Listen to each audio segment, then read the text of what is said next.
Нұраға арғысын айтпай-ақ қояйық, мына бергі 70 жылда революциядан соңғы, төңкерістен соңғы 70 жылда жалпы өнеріміздің дамығанымен, шаруашылығымыздың өркендегенімен былай ойлап, саналы түрде ойлап қарасақ, біз вакуумда өмір кешкен тәріздіміз. Ол кәдімгі мынау аквариумдегі балық сияқты. Ішінде өзіміздің өмірімізді сүріп, сыртқа дүниежүзілік аренаға шыға алмадық. Шетелдік инвестицияның келуі, банкі күре тамырларының дамуы бұл бір жаңалық тәрізді.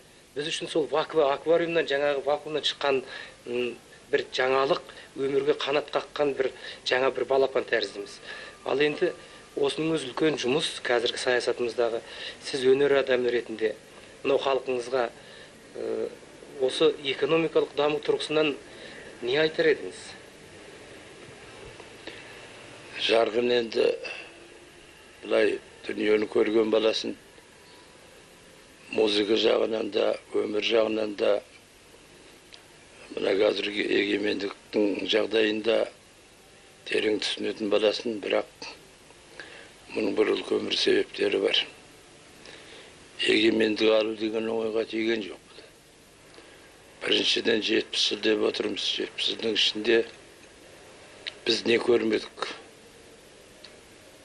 Рас, білім алдық. Қай жағынан болмасын. Барлық салалардан білім алдық. Мына Қыз жібек фильмінде айтады ғой. Анау Алтайдан бастап Еділге дейін ұлан байтақ жеріміз бар. Сол жерге сыймай жүрген жоқпыз, сыйса алмай жүрміз дейді. Демек, қазақ халқының өзі 8 миллион болса, бір кезде 14 миллион болған екен.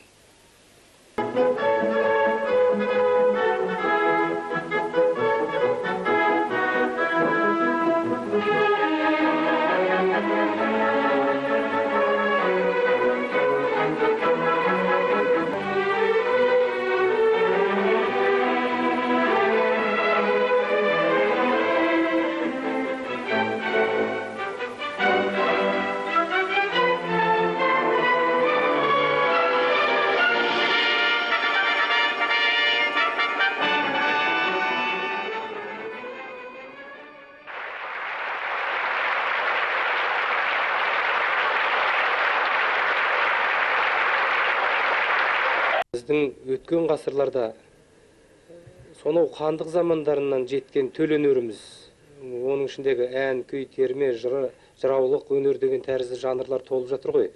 Осыларға 60 жыл бұрын, яғни 25-30 жылдардың маңында европалық үлгідегі симфония, оратория, опера деген жанр біте қайнасып, тіпті астасып кетті. Міне осының өзі біздің атадан жалғасқан қазақ музыка өнеріне әсер еткен жоқ па? Біз қазақ халқының өзін қайдан шығудан бастар керек.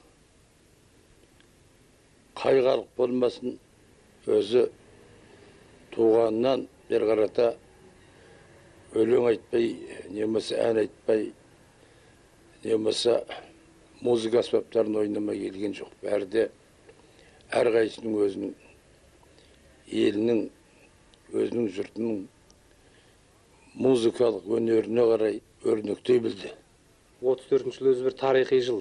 Сол жылы 6 қараша күні ноябрьде Әміре қайтыс болыпты, анау газеттерде жазылыпты. Оның үстіне 7 қараша күні, 7 ноябрь күні қазақтың тұңғыш операсы Қыз жібек болған екен.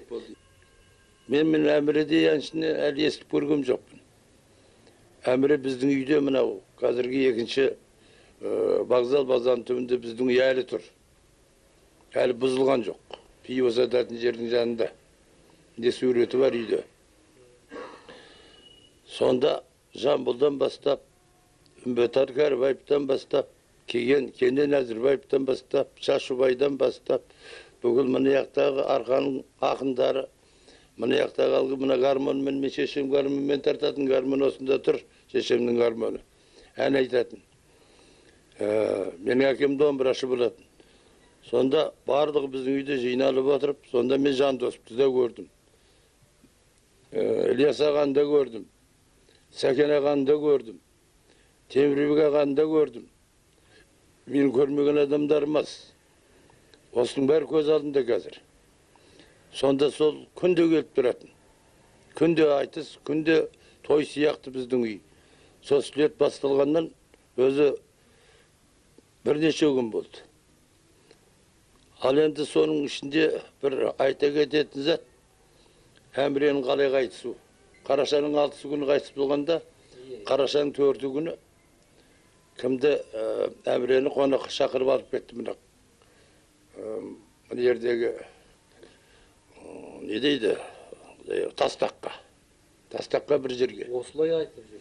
Сол тастақта, сол жерде ол кезде әлгі не қыстың күні ғой, қатты суық болған, сол қайтыс болып кетті.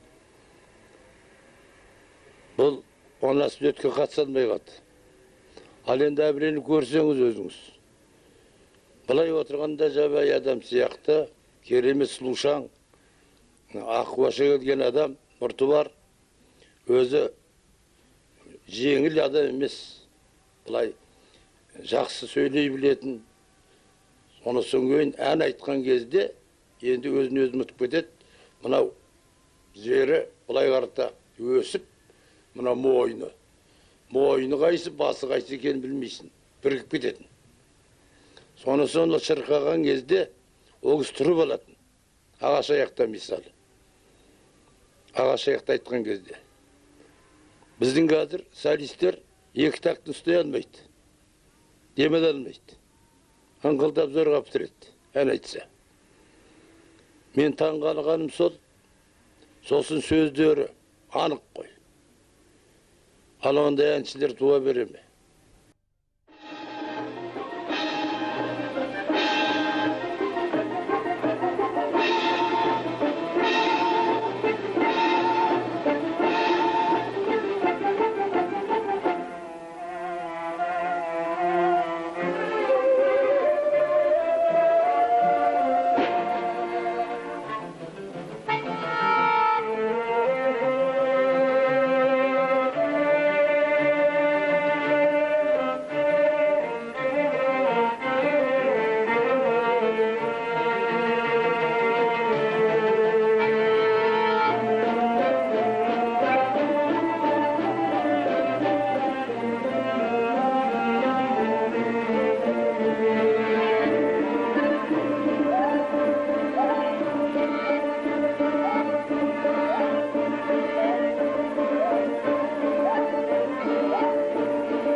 Нұраға үлкен рахмет әңгімеңізге.